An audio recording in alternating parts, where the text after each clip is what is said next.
Événement ce matin, la France se réveille avec un budget. Oui, ça fait bizarre, hein, ça fait tout drôle. Passé en urgence, en force, ce budget via 49.3 par François Bayrou qui engage donc la responsabilité de son gouvernement, même si on sait déjà que les socialistes qui avaient négocié ce budget avec le gouvernement ne voteront pas la motion de censure demain, provoquant des secousses à gauche, hein, Sébastien Krebs.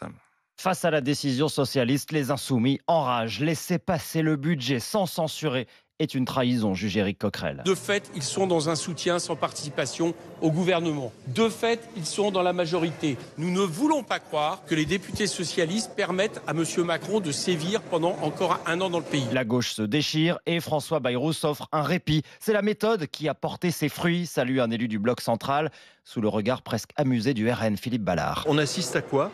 À la reformation de ce qu'on a appelé à une époque l'UMPS, avec la participation des LR de M. Wauquiez. Et en soutien, vous avez le Parti socialiste. Autrement dit, tous ceux qui, depuis 45 ans, plantent la France. Des socialistes forcés de s'expliquer, de clarifier cette décision prise au nom de la stabilité économique, répète leur porte-parole Arthur Delaporte. J'ai croisé des électeurs tout le week-end qui ont parfaitement compris le dilemme dans lequel nous étions. Ils nous disaient je suis comme vous, je déteste François Bayrou. Et pour autant, je comprends comme vous la nécessité qu'il y ait un budget. Alors pour bien montrer qu'il reste des opposants, les socialistes déposeront leur propre motion de censure, mais une fois seulement le budget adopté. De 49.3 en moins d'une heure à l'Assemblée hier pour adopter le budget. Et la France Insoumise a immédiatement déposé 2 motions de censure. Sans trop d'inquiétude, le gouvernement devrait se maintenir car les socialistes ne les voteront pas. Hélène Terzian du service politique en direct avec nous. Ça accentue un petit peu plus les dissensions au sein du nouveau Front populaire. Oui, un NFP que l'on peut dire désormais totalement fracturé, avec en premier chef les Insoumis qui actent désormais l'exclusion du Parti socialiste de l'Alliance de la gauche. Le nouveau Front populaire est réduit d'un parti. Réaction hier de Jean-Luc Mélenchon. Les lieutenants du leader LFI hurlent à la trahison, jugent que le PS est dans un soutien sans participation du gouvernement, le PS ayant décidé de négocier avec l'exécutif pour construire le budget. Les socialistes, eux, assument un esprit de responsabilité, mais tentent de minimiser, de justifier leur choix. Ils ne censurent pas pour donner un budget à la France au nom de la stabilité économique, pas pour sauver la peau de François Bayrou. Alors, façon de montrer qu'ils sont toujours des opposants, ils déposeront leur propre motion de censure contre cette fois les valeurs défendues par le gouvernement, une fois le budget adopté, mais attention, sans aucune chance de faire tomber le gouvernement. Ce matin, c'est l'information aussi, la France se réveille avec un budget passé en force, donc avec ce 49.3 par François Bayrou qui fera face demain à une motion de censure que le PS ne votera pas, provoquant la colère des Insoumis. Jean-Luc Mélenchon considère que le nouveau Front populaire est réduit d'un parti, et ce matin l'écologiste Éric Piolle appelle les socialistes à ne pas respecter demain la ligne directrice du Parti socialiste. Bonjour Vincent. Bonjour, Vous êtes chef d'entreprise donc dans l'Hérault et vous vouliez réagir au fait que la France a, ça y est, c'est officiel, un budget.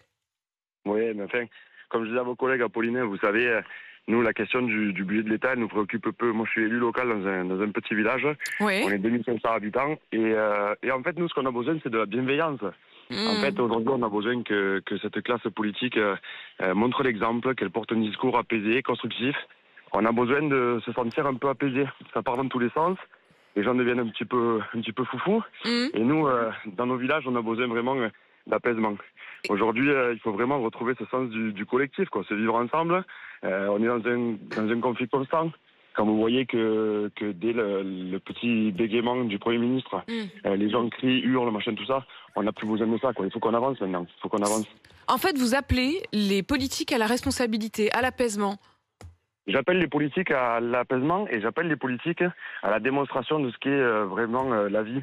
Aujourd'hui, ils sont les premiers, quand ils passent chez vous à crier après les réseaux sociaux ou autres, ils sont tous sur les réseaux sociaux en train de finalement s'insurger les uns les autres.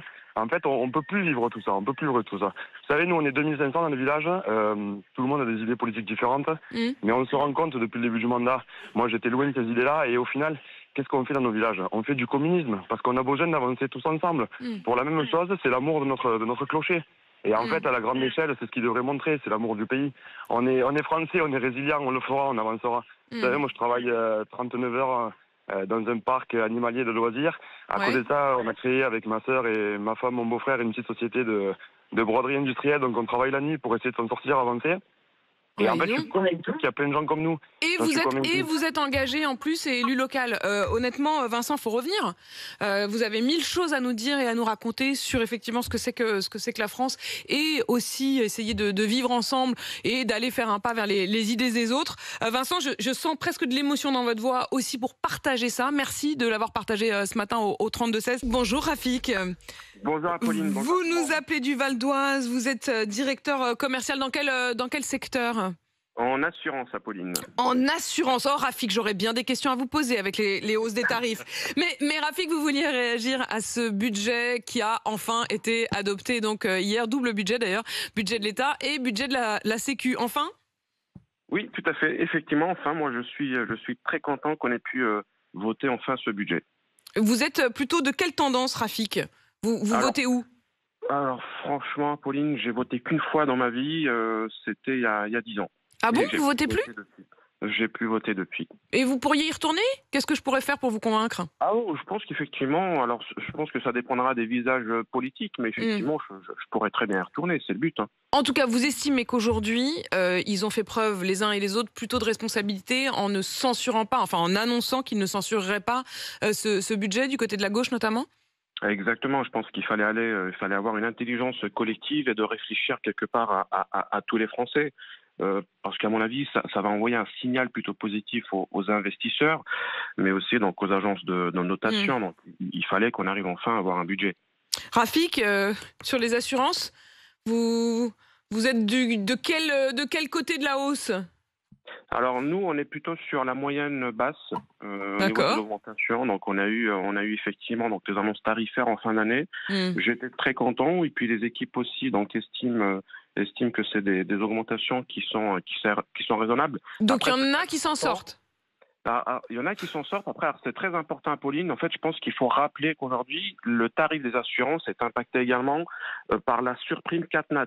Qui a été revu. Donc, ça représente plus de 6% d'augmentation en habitation, par exemple. Et je précise, effectivement, Rafik, que cette surprime, c'est qu'en fait, l'État a effectivement augmenté une prime sur le tarif des assurances pour créer une sorte de cagnotte qui lui permet aussi de faire face quand il y a des drames climatiques, notamment. Merci, Rafik, en tout cas, d'être venu vous réjouir donc, de cette adoption du budget. Si, comme Rafik, vous êtes soulagé, ou si, au contraire, vous estimez qu'il aurait pas fallu le laisser passer ce budget, vous n'hésitez pas, vous connaissez le chemin. Bonjour Laurent. Bonjour Apolline. François Bayrou a donc déclenché hier un double 49.3 sur le budget de la France et sur le budget de la Sécu. Certains disent, et beaucoup en politique, que c'est un passage en force. C'est le cas ou c'est pas le cas ? Passage en force, déni de démocratie, ça peut se comprendre parce qu'en fait, quand le gouvernement dégaine le 49.3, ça met fin à toute discussion. Le texte est considéré comme voté, même s'il n'y a pas de vote, sauf s'il y a une motion de censure. Et pour autant, je vous le dis ce matin, une idée fausse, fût-elle répétée des centaines de fois, ne fait pas une vérité. Et d'ailleurs, j'ai une preuve ce matin, c'est que depuis les débuts de la Ve République, le 49.3 a été utilisé près d'une centaine de fois. Alors si c'est un déni de démocratie, ça fait juste 67 ans que ça dure. Hein. Donc selon vous, c'est pas un passage en force ? Non, parce qu'en contrepartie du 49.3, il y a justement cette motion de censure. Elle a d'ailleurs fait tomber le gouvernement deux fois. Une fois, c'était Georges Pompidou en 62 et Michel Barnier, on s'en souvient, il y a quelques semaines. Preuve que l'Assemblée a donc bien les moyens d'empêcher le passage en force. Et quand elle n'y parvient pas, ça veut dire qu'il n'y a pas de majorité alternative. C'est exactement la définition de la démocratie. Et moi, je vais aller plus loin ce matin. Je vais vous dire ce que je pense. Le 49.3, c'est formidable. C'est formidable. Ouais. Ça a quand même fait passer la réforme des retraites alors que 80% des Français disaient qu'ils y étaient opposés. Je savais que vous allez me dire ça et je vous laisse le point. Mais à l'inverse, est-ce que vous êtes capable de me dire, Apolline, combien de lois absolument formidables, pour le coup, ont été adoptées grâce au 49.3 ? Vous allez me le dire. Des dizaines. Michel Debré, 1960, la loi sur la force de dissuasion nucléaire. Sans le 49.3, on n'aurait pas la dissuasion nucléaire aujourd'hui. Vous imaginez la France sans dissuasion nucléaire ? La loi sur la liberté de la presse, adoptée grâce au 49.3. Michel Rocard, la loi sur la CSG, la contribution sociale généralisée. Le RMI, devenu le RSA, personne à gauche dirait que le RMI, pour les défavorisés, c'est mal. Adopté grâce au 49.3, Bérégovoy n'aurait jamais pu créer le fonds de solidarité pour la vieillesse. Et je pourrais multiplier les exemples, preuve que le 49.3, bah oui, c'est formidable. Enfin, en l'espèce, c'est pas pour faire adopter une grande loi, hein, c'est juste pour avoir un budget. Oui, alors là, je vais vous répondre qu'un tiers des 49.3 utilisés depuis les débuts de la Ve République ont été sur le budget. Et je vous pose la question, franchement, aujourd'hui, là, 2025, vous préférez un budget adopté avec le 49.3, faute de majorité, ou pas de budget du tout? Et je vais vous dire la vérité. La vérité, c'est que le 49.3, on ne le critique que quand on est dans l'opposition. Je vais vous prendre un exemple. Vous vous souvenez de François Hollande, député d'opposition en 2006? Il avait dit les pires horreurs sur Dominique de Villepin, qui avait fait adopter le 49.3, au 49.3, le CPE, vous savez, le contrat de première embauche. CPE, le fiasco du CPE. Et voilà. Sauf qu'une fois qu'il est devenu président de la République, il a trouvé formidable. Il a trouvé formidable que Manuel Valls l'utilise à 6 reprises, son Premier ministre. Preuve que le 49.3, c'est une question de perspective. De perspective et donc d'histoire.